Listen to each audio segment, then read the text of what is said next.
सद्गुरु मिलबै सर्वा धार।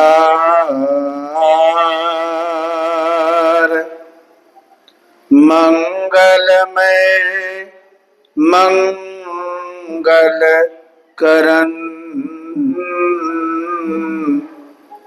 बिनबहु बारंबार।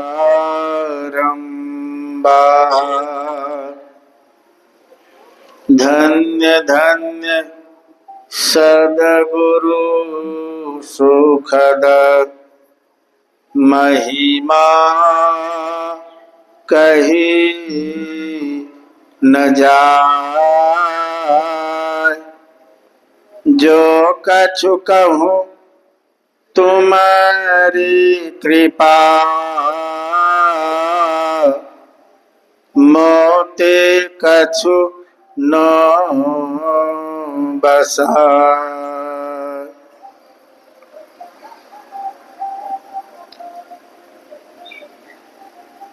साप्ताहिक सत्संग में उपस्थित सभी महान भावों को,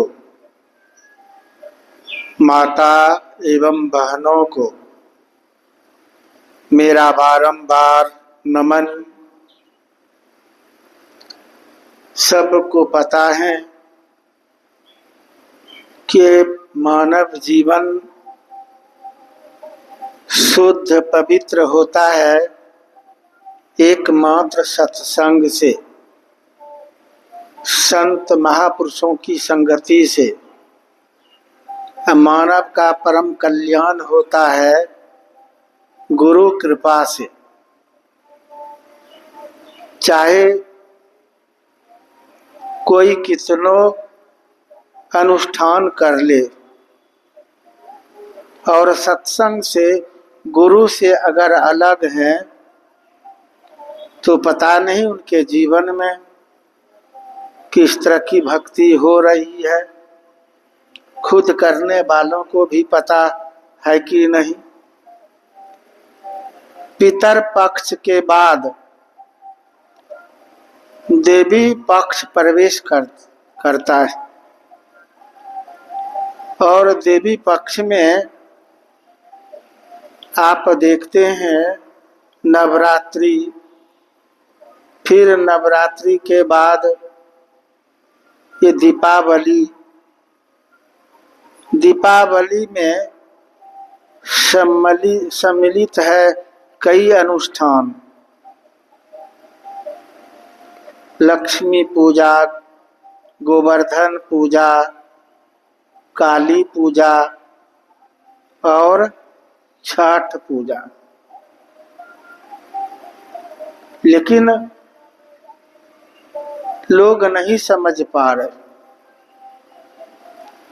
मिलन करेंगे तो चाहे पितर पक्ष हो या देवी पक्ष हो, सब शुद्ध वैष्णव ही हैं।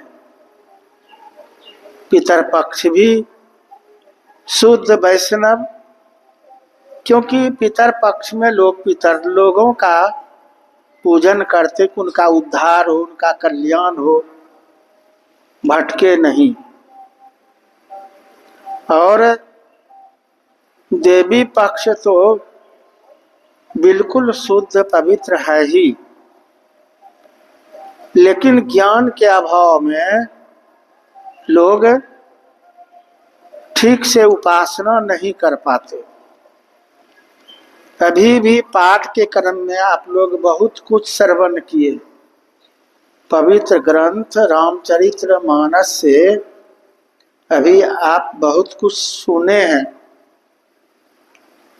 पहले ये विचार कीजिए, चिंतन कीजिए, खुद भगवान हरि परमात्मा अवतारी पुरुष, और वनवास होता है तो संत का सलाह लेते, पूछते हैं कि कहाँ रहेंगे जो कि हमारा धर्म स्थिर रहे,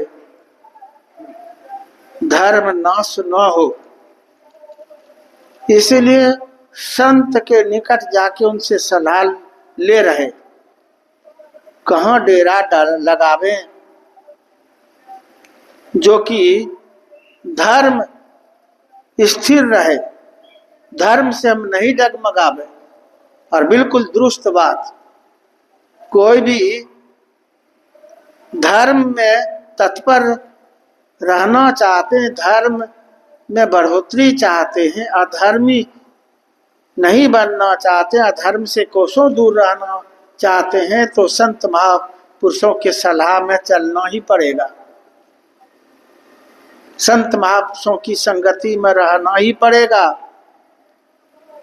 जहां संत महापुरुषों का सलाह छोड़ दिए, संगति छोड़ दिए, ये संसारिक लोगों की बात में आप चलेंगे, आसार लोगों की संगति अपना लेंगे, तो धर्म क्या, जो बचा खुचा धर्म है वो भी नाश हो सकता है। क्योंकि जिसके संग में रहेंगे उसी का असर लगेगा, और जो जीवन में कुछ धर्म कर्म हो रहा था वो भी छूट जाएगा। और हमको तो दुख इस बात से है कि असार संसार है, घोर कलयुग है, लोग सत्संग का स्थान नहीं देते, संत महापुरुषों का स्थान नहीं देते, गुरु का स्थान नहीं देते।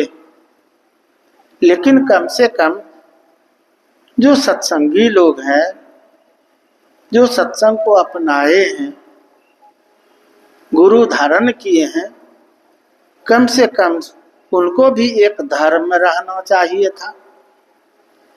कोई गम नहीं, छूट गया तो छूट गया, आए तो आए, नित सुबह नहीं आ पाते हैं तो दूर दरार में रहते हैं, कम से कम सप्ताह में एक दिन जो ये साप्ताहिक सत्संग होता है उसमें नहीं आ पाए, तो आप किस तरह के सत्संगी हुए? क्या आपका धर्म रहा? कहाँ कहाँ आप पड़े रह जाते हैं, माया के वशीभूत, उधर ही आप भुलाए रहते हैं, और एक दिन के लिए भी तड़प नहीं रखते हैं भक्ति के लिए, सत्संग के लिए, गुरु चरणों में अपने आप को नतमस्तक नहीं कर पाते। क्या धर्म रह गया? जितने तरह का भी संप्रदाय है, सब का धर्म है, नियम है, एक ही धर्म है सबका। खाली वैदिक लोगों को छोड़ करके बाकी सबका एक धर्म है। सिख लोगों का, ईसाई लोगों का, बौद्ध लोगों का, जैन लोगों का, मुस्लिम लोगों का, सबका धर्म मजबूत है। वो डगमगाते नहीं हैं, नहीं डगमगाते। अपने धर्म से संत जो बता दिए, गुरु जो बता दिए, वो समझ लिया कि हमारा यही धर्म है, और उससे वो नहीं डगमगाएंगे। दिन तो दिन, रात तो रात, जहाँ कह देंगे दिन को रात, रात हाँ रात है, कोई तर्क वितर्क नहीं, अपनी बुद्धि लगाते ही नहीं।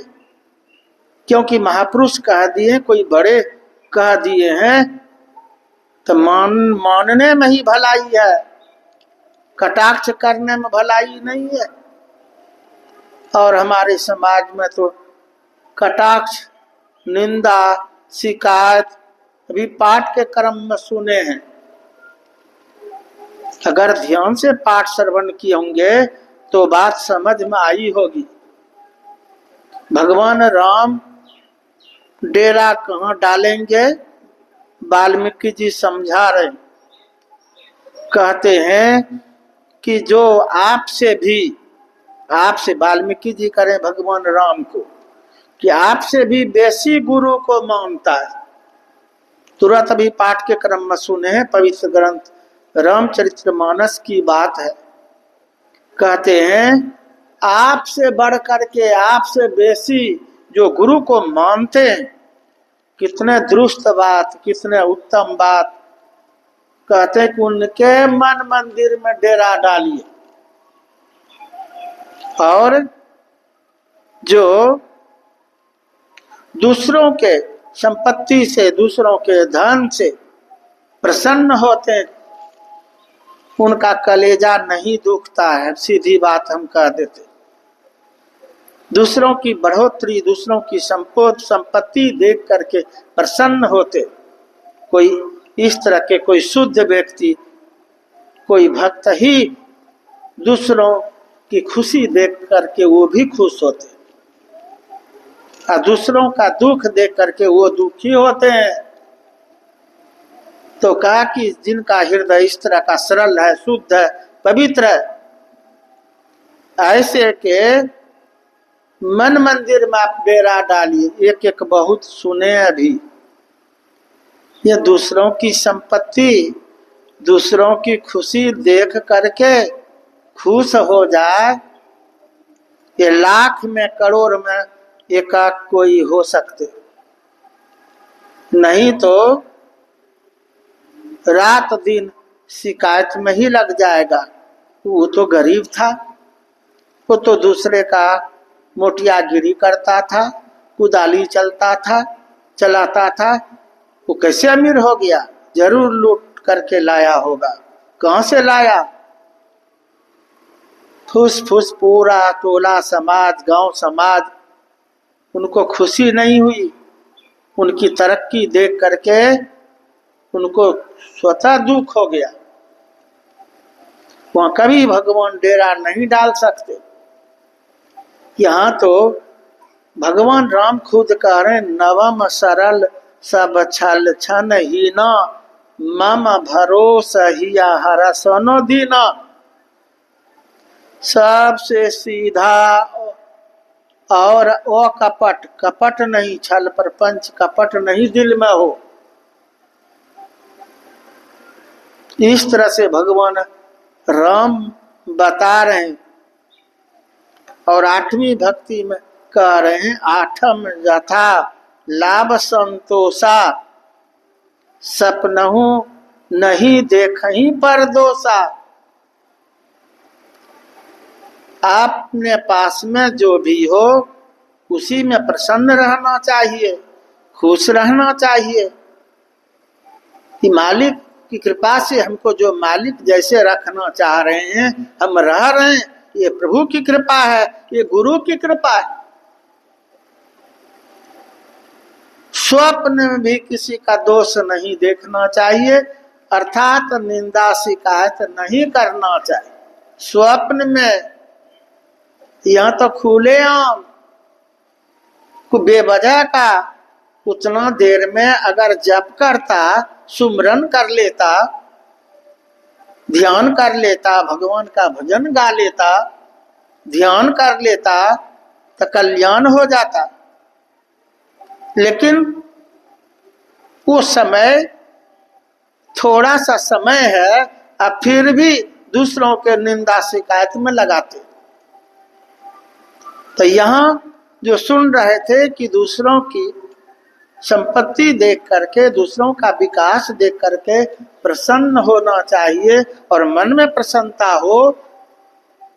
किसी का विकास, किसी की संपत्ति देख करके अगर मन में प्रसन्नता हो तो समझना चाहिए भक्ति के तरफ अब हम अग्रसर हो रहे।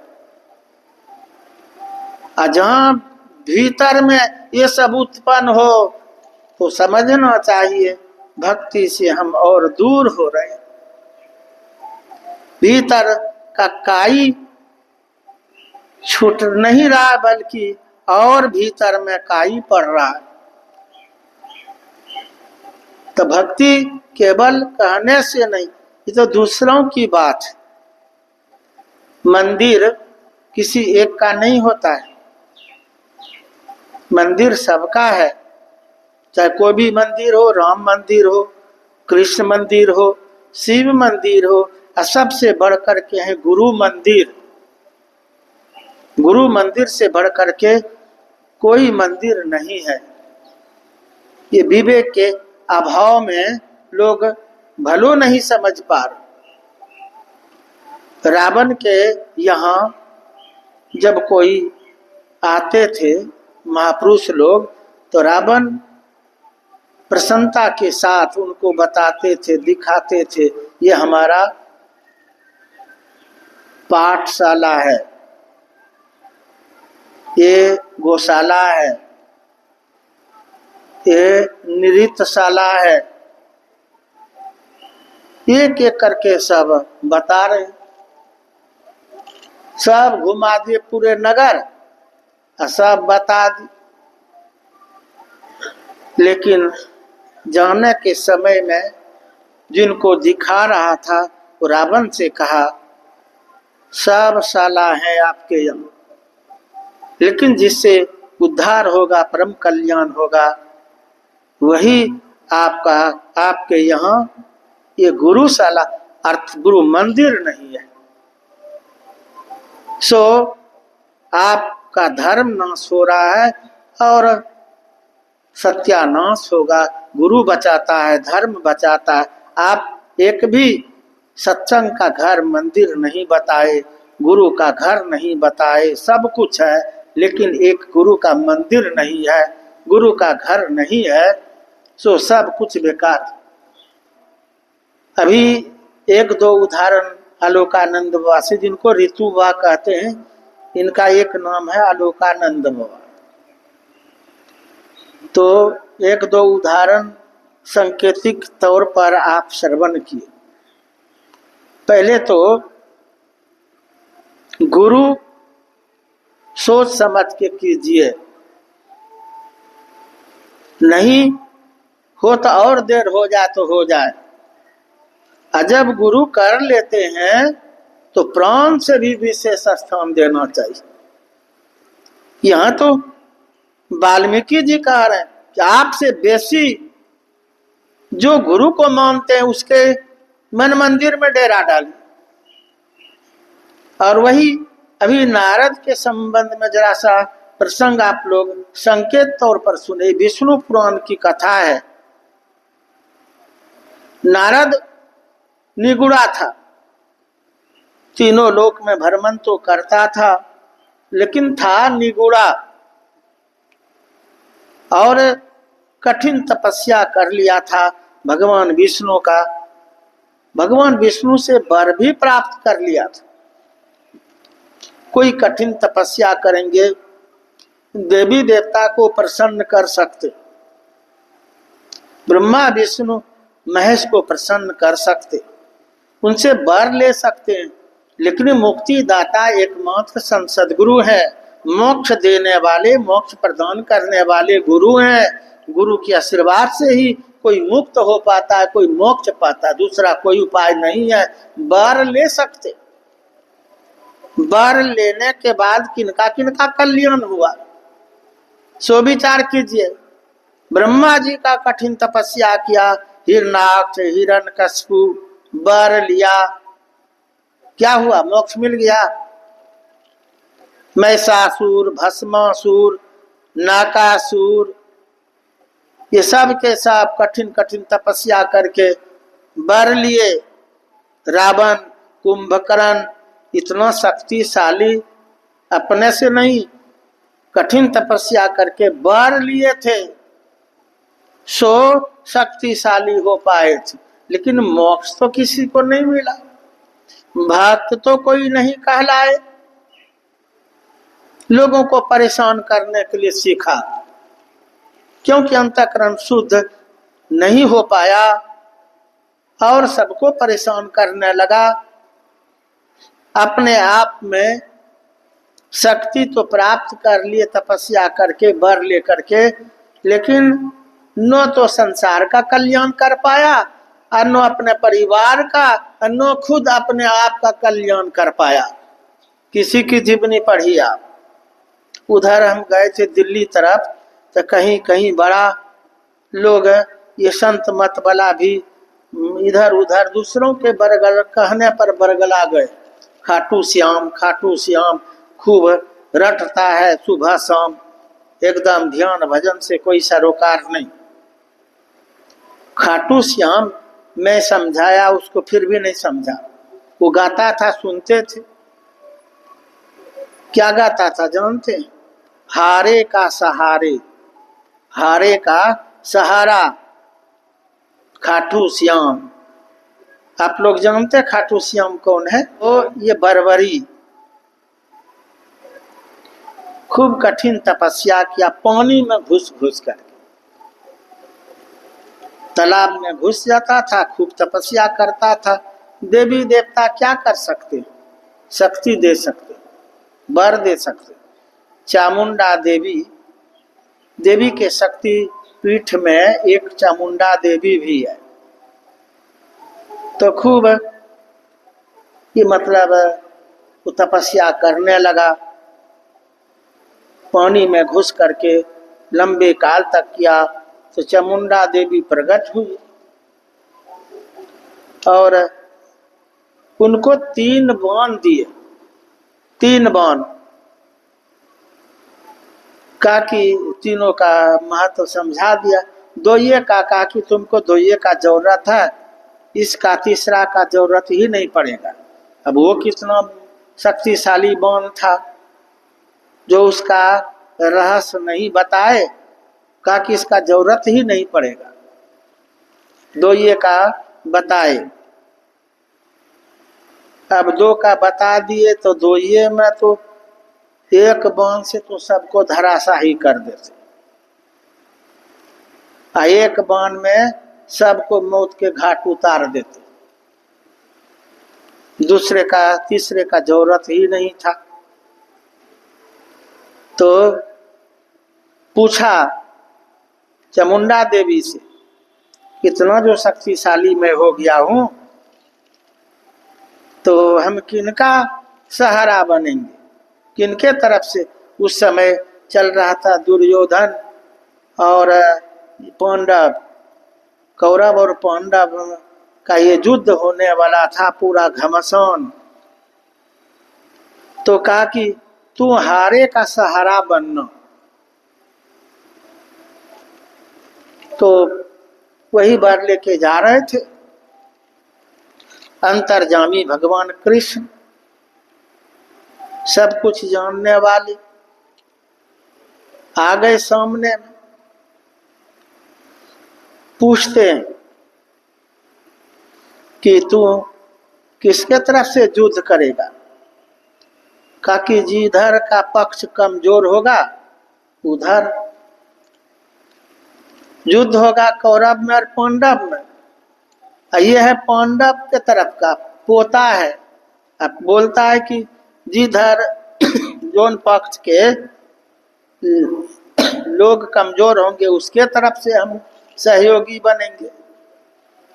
पहले कहा कि तो तू रक्षा कर लेगा? कहा कि हाँ, एक बाण में हम महाभारत समाप्त कर देंगे।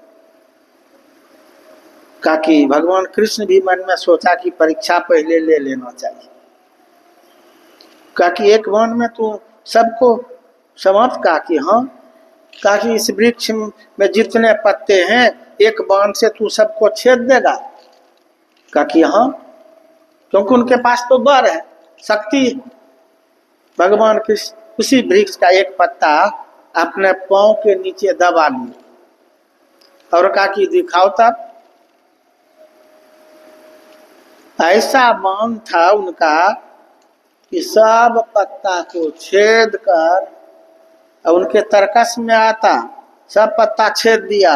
एक पत्ता भगवान कृष्ण छिपा के रखे थे, तो वो बाण भगवान, क्योंकि भगवान कृष्ण थे इसलिए बाण वहीं पर घूम रहा, चक्कर लगा रहा पैर के नीचे। इशारा हो गया। बरबरी कहते हैं भगवान पैर से पत्ता छिपाए क्या? पैर हटा लीजिए नहीं तो छेद देगा।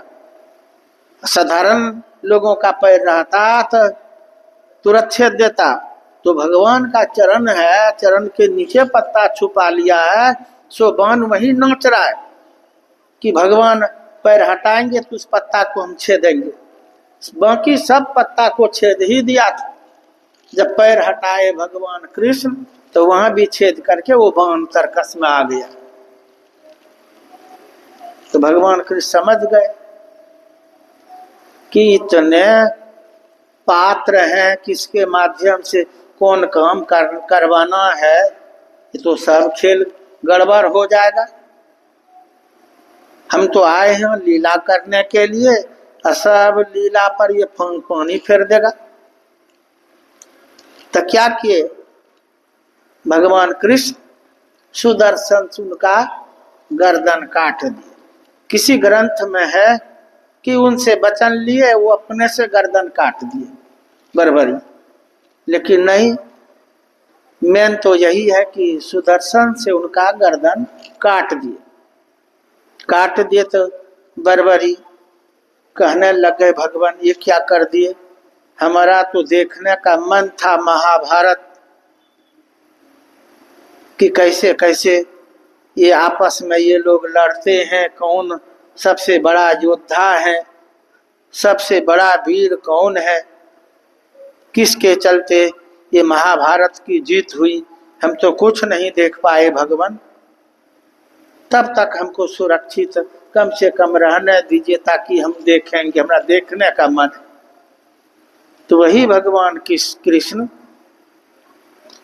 उसी का बरबरी का वो मुंडा एक पहाड़ पर स्थापित कर दिए कि जब तक युद्ध चलता रहेगा तो सुरक्षित रहेगा, जीवित रहेगा और देखेगा सब।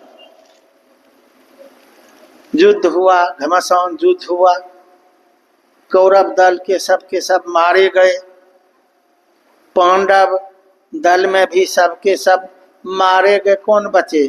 5 भाई पांडव, और कौन बचे? सब तो समाप्त ही हो गए, बेटा पोता न कोई बचा क्या? इनके कुटुंब परिवार संबंधी सब मारे गए। तो फिर भी अब आपस में जो ये लोग बचे, तो भगवान कृष्ण अगर रक्षक नहीं रहते तो फिर ये 5 पांडव भी नहीं बच पाते। भगवान कृष्ण के चलते ये लोग बच पाए हैं। लेकिन अब बोलते हैं कि मेरे चलते, भीम कह रहे हैं कि मेरे चलते ये महाभारत जीत पाए, क्योंकि भीम में 10,000 हाथी का बल था, तो हम ही ये जीत करवाए हैं। अर्जुन सर्वश्रेष्ठ धनुषधर घोषित थे, तो अर्जुन कहते कि नहीं नहीं, ये महाभारत का युद्ध मेरे चलते जीत पाए। भगवान कृष्ण थे वहीं पर, कहा कि एक काम करो, तुम लोग तो सब युद्ध करने में थे, सो बरबरी वहां सुरख, वो सब देखा है युद्ध, तो बरबरी से पूछा जाए किस युद्ध में सबसे वीर योद्धा कौन था, किसके चलते ये महाभारत की जीत हुई। वही सबके सब गए बरबरी के पास। मुंडा था उनका, अभी जीवित, अभी बोलता था।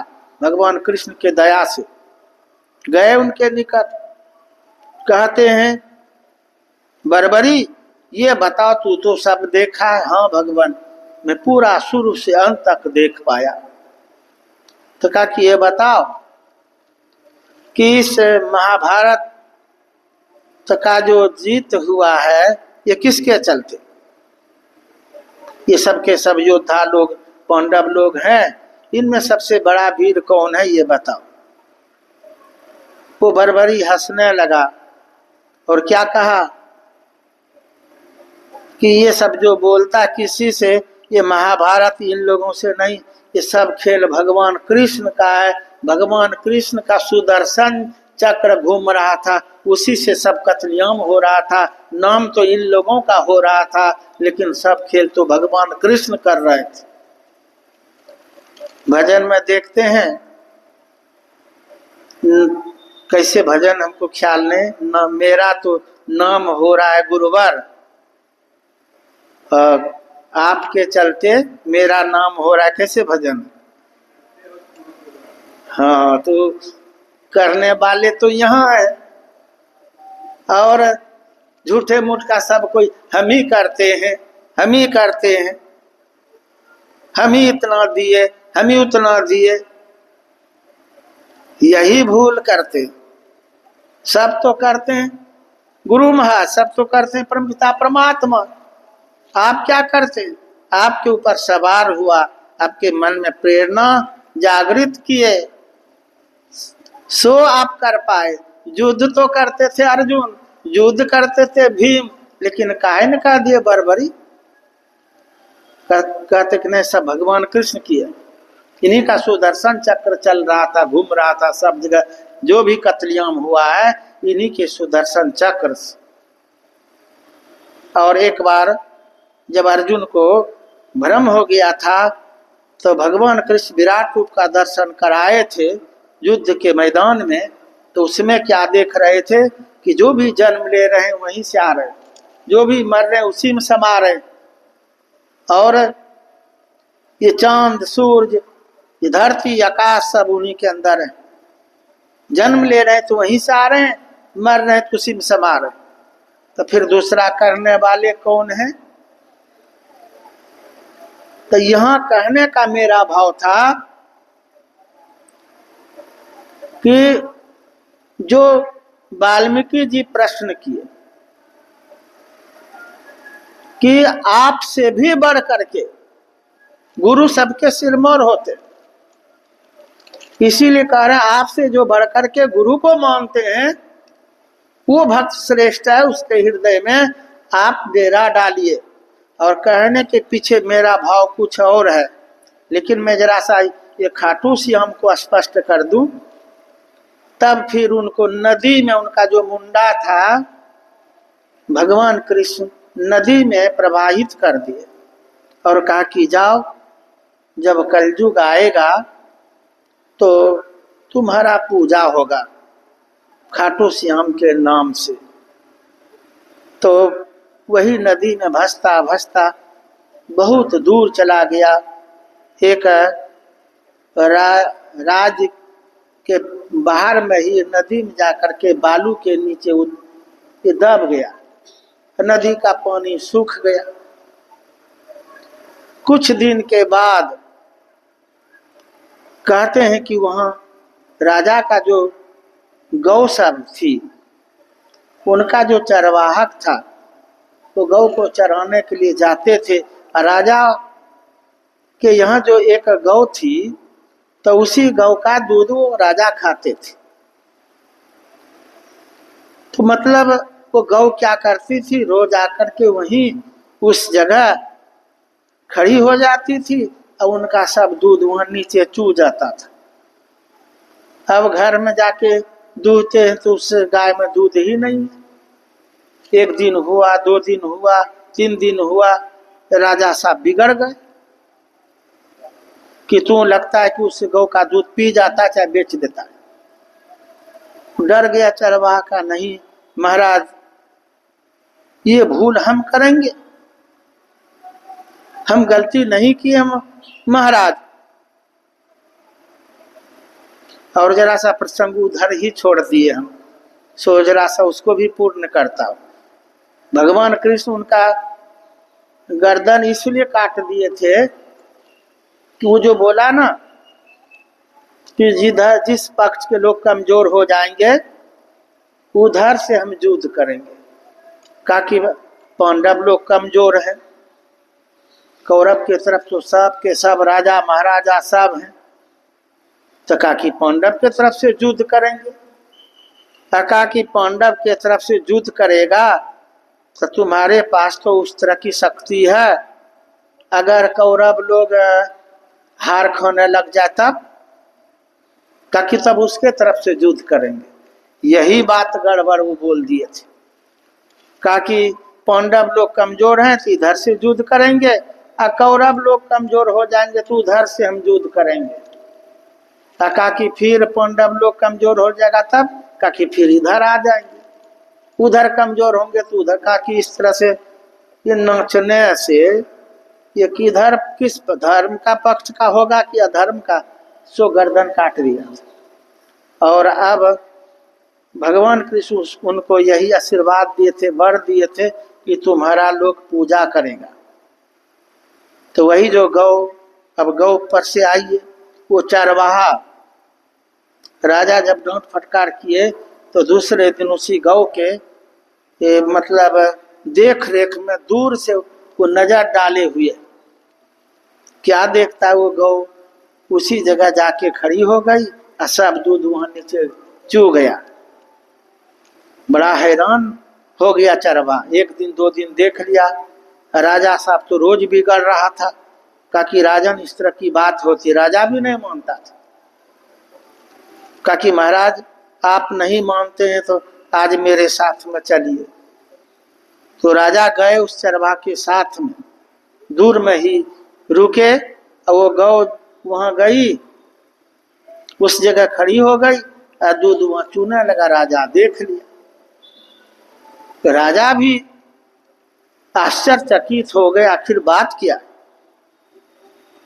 वही वहां आए राजा विचार कर रहे थे, आकाशवाणी हुई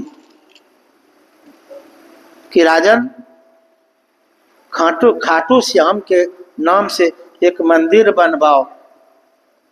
खुदाई करवाया तो वही निकला मुंडा। अभी सुन रहे थे आलोकानंद वासे, मनुष्य का मुंडा नहीं बिकता है, लेकिन मनुष्य का अगर कर्म उत्तम हो जाए, श्रेष्ठ कर्म हो जाए तो अनमोल कीमत हो जाता है। नहीं होता है? मुंडा कौन पूछेगा? मनुष्य का मुंडा कोई लाएगा, फ्रीओ में लाएगा तो सब छूत मानेगा, मानेगा कि घर में रखना देगा।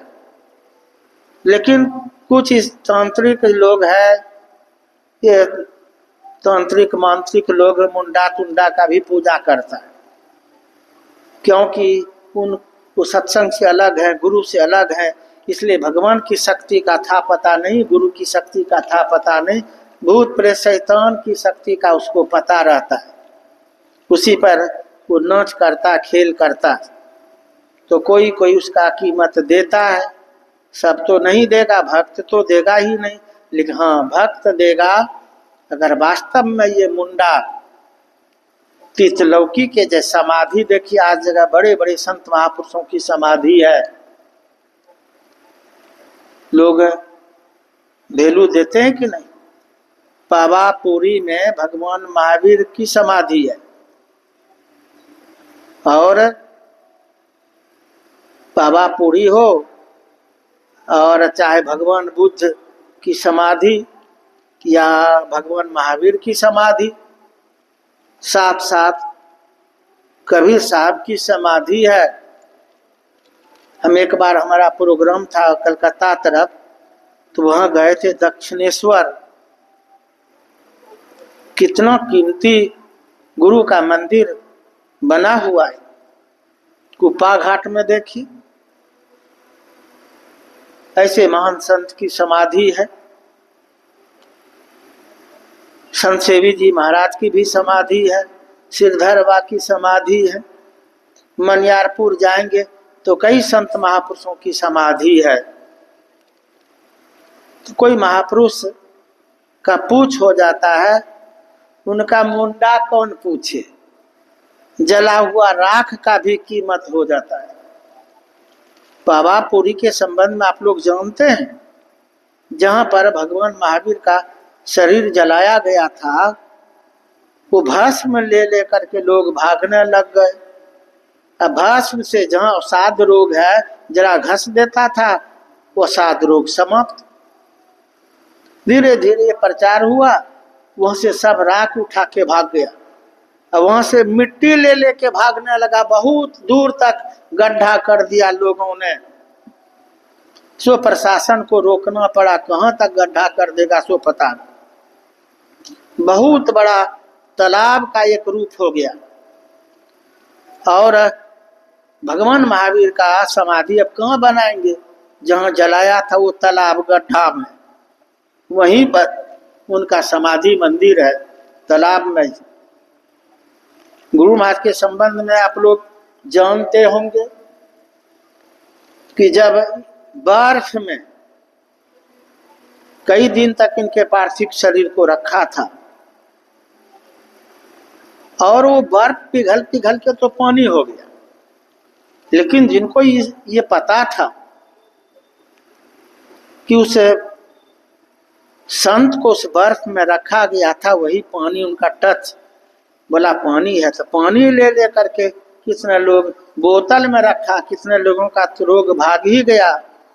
और एक माँ कह रही थी कि वो पानी रखे हैं बाबा।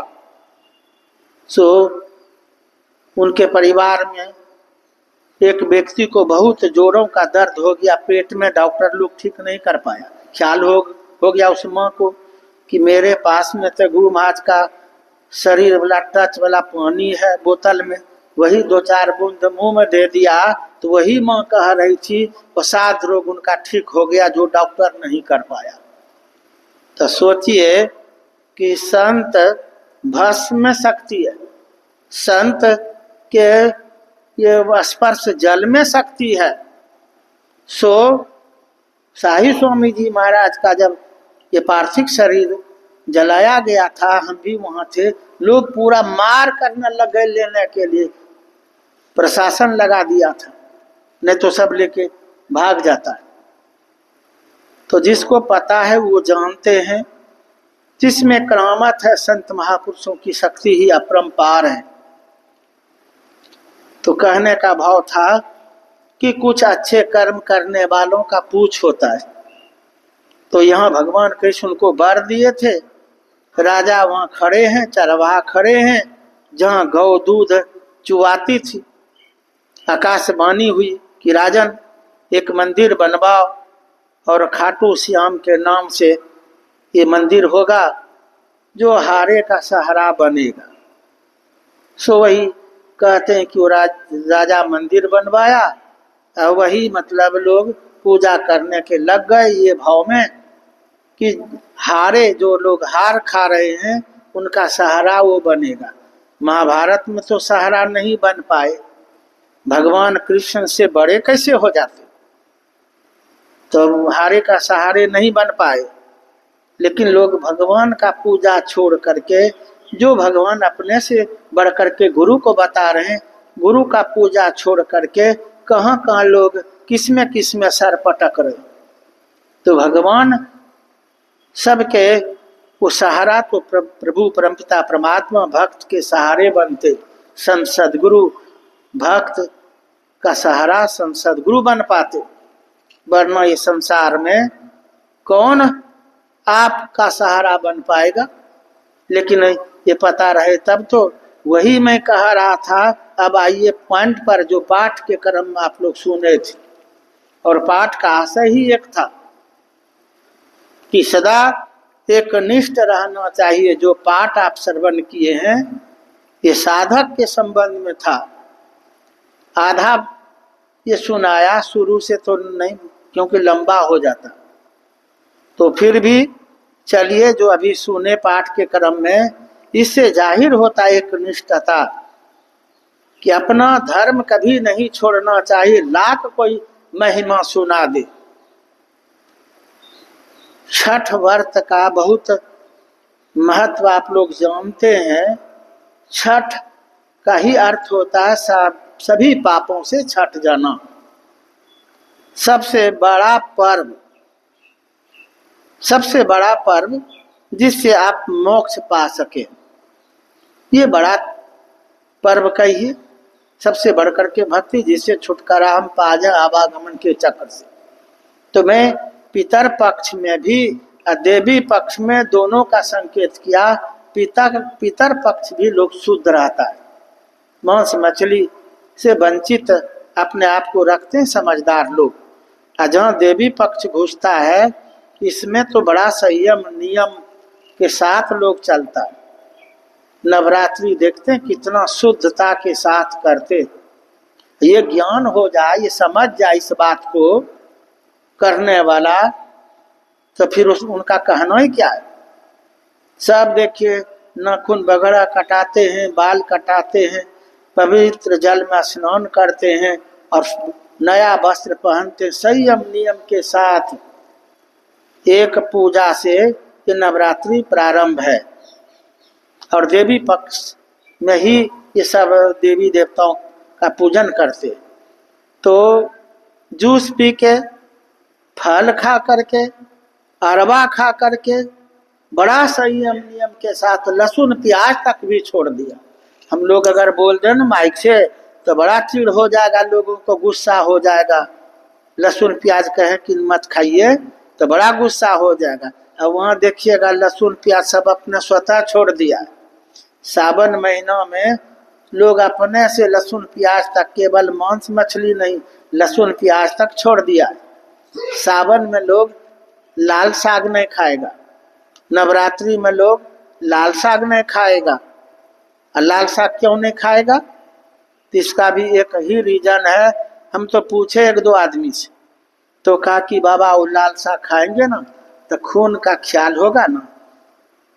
सोचिए, लाल साग खाने से, जबकि वो साग सब्जी है, शाकाहारी भोजन है, तो कहते वो खाने से खून का ख्याल होगा। कितना संयमी है ये पर्व हम लोगों का, देवी देवताओं का। माँ बहन सोचिए कितना साफ सुथरा है, कितना संयमी है। देवी कितने पवित्र है, करने वाला ही नहीं समझ पाता है। बोल रहा था कि लाल साग खाएंगे तो खून का ख्याल हो जाएगा, इसीलिए लाल साग बिकता भी नहीं है उस समय। हम भी बगीचा में इधर लगवाए तो कौन पूछेगा लाल साग, सब खराबे हो गया, माल मवेशी को खिलाए। तो देखिए, कभी कभी हम ही बनवा लेते थे, बनाओ, हम लोगों को क्यों खून का ख्याल होगा, हम लोग तो खून खाते ही नहीं, पीते ही नहीं खून वाला, तो बनाओ यहाँ। तो देखिए, मेरे कहने का भाव था कि सब देवी देवता शुद्ध हैं, पवित्र हैं, वैष्णव हैं। लहसुन प्याज भी वहां से कोसों दूर है। जीव हत्या का पाप, मांस मछली देवी देवता नहीं पसंद करती, इसीलिए जूस पी के, फल खा के, अरवा खा करके निभाए आप। और जानते हैं, बोलते भी हैं नवरात्रि, जबकि कहते हैं 10 पूजा तक होता है। जरा इसको समझिए, इस रास को। बोलते हैं 10 पूजा तक, लेकिन नवरात्रि तो 9 दिन तक करते हैं। इसका रहस्य करने वाला भी नहीं समझा, न पंडित जी समझ पाया, न नवरात्रि करने वाला नहीं समझा। 9 दिन क्यों? 10 पूजा तक आप करते हैं तो 9 दिन क्यों? आप बोलते भी हैं नव दुर्गा, नव मतलब 9, इसीलिए एक एक दुर्गा का आप एक एक दिन तक नवरात्रि करते हैं। नवो दुर्गा शुद्ध है, पवित्र है, वैष्णव है। लहसुन प्याज आप छोड़ दिए, खैनी बीड़ी सिगरेट तिरंगा पुड़िया गांजा भांग ताड़ी दारू मांस मछली सबका बहिष्कार कर दिए, और 9 पूजा तक आप किए। तो ये नवरात्रि 9 दुर्गा 9 दिन तक है। ये भक्त लोगों के लिए ये 9 पूजा तक ही नवरात्रि। 10वां पूजा जो करते हैं, जहां 9 पूजा पार हुआ फटाफट बलि। ये मत पूछे, खून की धारा बहा दिए। ये 10वां पूजा किनका था? ये दुर्गा का नहीं है। नव दुर्गा में किसी का 10वां नहीं है, वो है राक्षस का, महिषासुर का, जो इतना बलि दिए। आप लोग समझ नहीं पाए।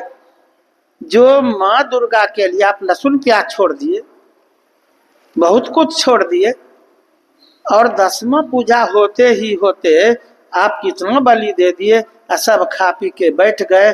कुछ लोग बोलते हैं, एक आदमी को तो समझाते समझाते वैष्णव बनाए थे, और ममलखा में उनका संबंध पड़ता है।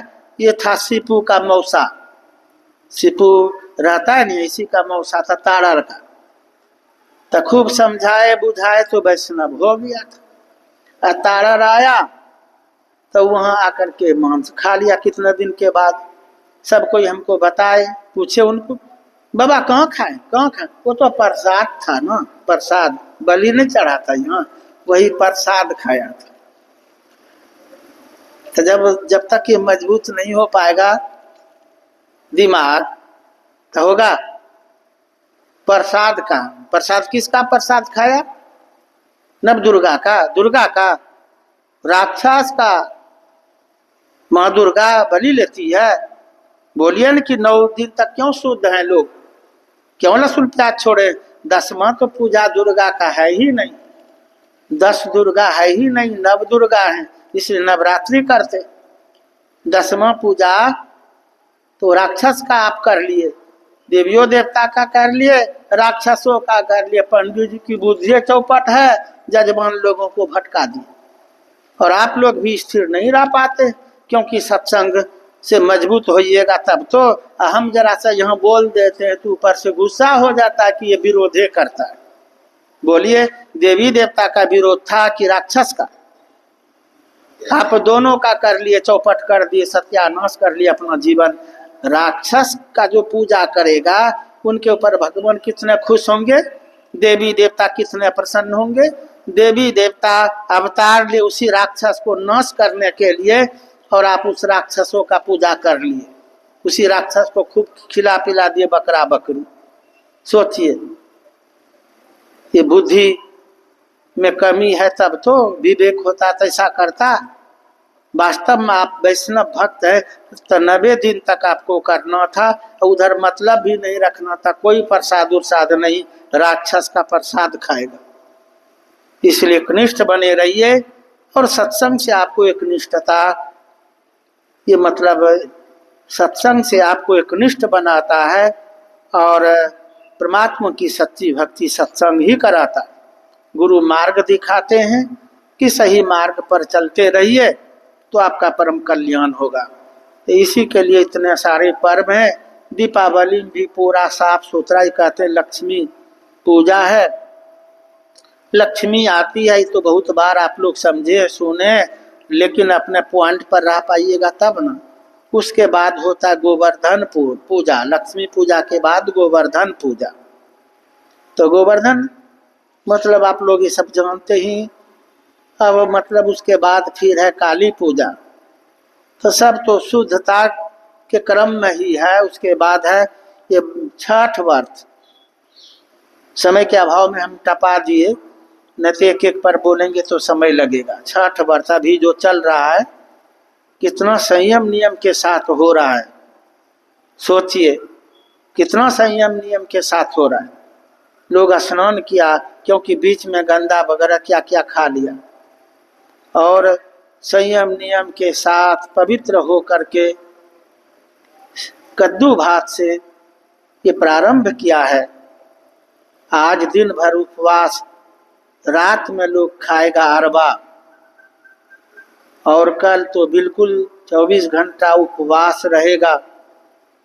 तो फिर सूप डलिया उठाएगा, और इसके लिए भी बहुत संयम नियम आप अपनाए। बड़का पर्व के लिए चूल्हा लोग नया बनाता है, सूप नया खरीद लेता या डलिया, लोहिया छोलनी बैठी बिल्कुल शुद्ध पवित्र, जिससे मांस मछली बना है, जिसमें टच हुआ है, वो सब को आप हटा दिए हैं। चूल्हा भी नहीं, चूल्हा पर मांस मछली पकाए थे इसलिए चूल्हा नहीं, नया चूल्हा, नया लोहिया, नया छोलनी, छनोटा नया, बैठी नया, सूप नया, सब नया नया। जो बड़का पर्व करेगा वो पूरन के वही खाने पीने वाला, खाली ये 2-4 दिन दिखाया और फिर देखिए इसका हाल। अब सोचिए, जिस पर्व को आप बड़का पर्व कहते, इससे भी तो ज्ञान हो जाता आपको कि सब कुछ हमको बदलना पड़ा उस दूषित भोजन के चलते। अब ऐसा दूषित भोजन हम अपने जीवन में व्यवहार नहीं करेंगे। ये ज्ञान होता है लेकिन नहीं समझ पाता है लोग। जहाँ वो देखिए अर्घ भी देते हैं, सूप उठाते से किनका पूजा करते हैं आप? सूर्य देव। पहले सूर्य देव वैष्णव है कि नहीं इसका भी तो पता लगाना चाहिए। ज्ञान के अभाव में लोग बकरा बकरी कहते सूरजाहू है, उसको ज्ञान की कमी हो गई है, ग्रंथ अध्ययन नहीं किया। और लोग घाट में भी जिनको आप इतने तरह से आप शुद्ध दिखा रहे हैं, पवित्र दिखा रहे हैं, तो वहाँ बकरा बकरी का क्या जरूरत है? लेकिन ये कलयुग है ना, पठवा पठिया क्या ले जा करके वहाँ भी गंगा जी में भी चढ़ा दिया। सोचिए किसको चढ़ाए? छठ माँ को, कि सूर्य देव को। दोनों तो शुद्ध हैं, वैष्णव हैं, सब छठी मैया बोलते हैं, सबकी माँ है। सूर्य देव सबके देव हैं, सबको धूप देते हैं, सबको उजाला करते हैं। लेकिन जो वैष्णव है उनको धीरे धीरे लोग उनको भी साकट बनाते जा रहे। इस तरह का खेल चल रहा है। और जहाँ निस्तार होगा बस फिर वही शुरू हो गया, गलत सलत भोजन। अभी कितना संयम नियम दिखाए और जहाँ समाप्त हुआ सही वही उलट पुलट भोजन। और जो सत्संग पकड़े हुए हैं उनका जीवन बिल्कुल शुद्ध है। जो गुरु के चरण में अपने आप को समर्पण किए हैं उनमें बदलाव नहीं होता है। उनमें क्या बदलाव होगा? सत्संगी लोग 365 दिन के अंदर शुद्ध ही शुद्ध रहते, वैष्णव रहते, नशा मुक्त रहते हैं, हिंसा से मुक्त रहते हैं, परमात्मा की सच्ची भक्ति करते रहते हैं। बस मैं कह रहा था कि सत्संगी लोग धर्म में डगमगा जाते दूसरों के कहने पर। इसीलिए जो सत्संगी नहीं वो तो कीमत नहीं देता है मंदिर का, वो तो कीमत नहीं देता है सत्संग का, गुरु का, संत का। लेकिन जो सत्संग को समझ करके गुरु धारण किए, दीक्षा ले लिए, लाख कोई आपके दिमाग में भूसा भरना चाहे तो नहीं भरना चाहिए। और वही प्रसंग था नारद जी का। पहले तो कथा लंबी, अब समय नहीं है, कथा हम नहीं कह रहे, मात्र संकेत कर रहे हैं कि उनको वो तो दीक्षा नहीं लिए थे, तो जहाँ बैठते थे वहाँ की मिट्टी सवा हाथ गड्ढा वो पवित्र हो जाती थी। भगवान विष्णु वहाँ से कटवा के फेंकवा देते थे, दूसरे जगह की मिट्टी वहाँ भरवाते थे। इस तरह से उनके साथ में ये खेल चल रहा था। एक दिन की बात है कि नारद को समाचार मालूम हुआ।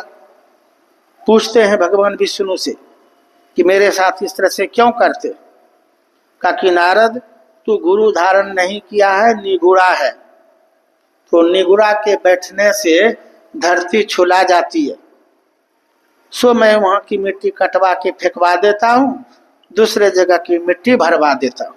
तब नारद को समझ में बात आई कि हम जो तपस्या किए, भगवान से वर लिए, तीनों लोक में भ्रमण करने का कोई हमको नहीं रोक सके, जब मेरा मन हो हम जा सके, लेकिन कोई काम का नहीं। निगुड़ा जीवन बेकार है, जहाँ बैठते हैं वहाँ की धरती अपवित्र हो जाती है। खुद भगवान विष्णु बता रहे थे, तब हम निगुड़ा नहीं रहेंगे। वही जाकर के नारद गुरु तो धारण कर लिए, लेकिन गुरु पर विश्वास नहीं हुआ। वो समझ लिया कि गुरु तो मिला लेकिन बढ़िया गुरु नहीं मिला, लेकिन लगाया गुरु पर। भगवान विष्णु के निकट आए, भगवान विष्णु कहते नारद गुरु किया?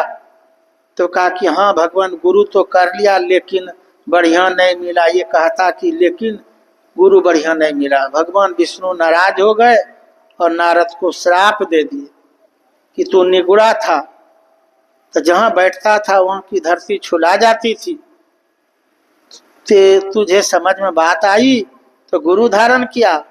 गुरु जब बना लिया तो गुरु जो तुमको बताए उसके मुताबिक तू साधना किया।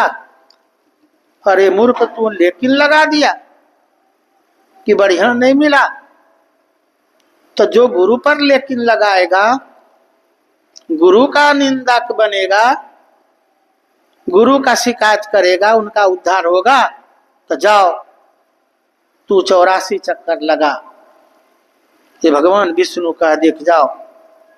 अब नारद का तो हालत खराब हो गया, 84 चक्कर बूझते। का कि भगवान कैसे उद्धार होगा? का कि गुरुए कर पाएंगे, दूसरा कोई उपाय भगवान कहाँ कर दिए।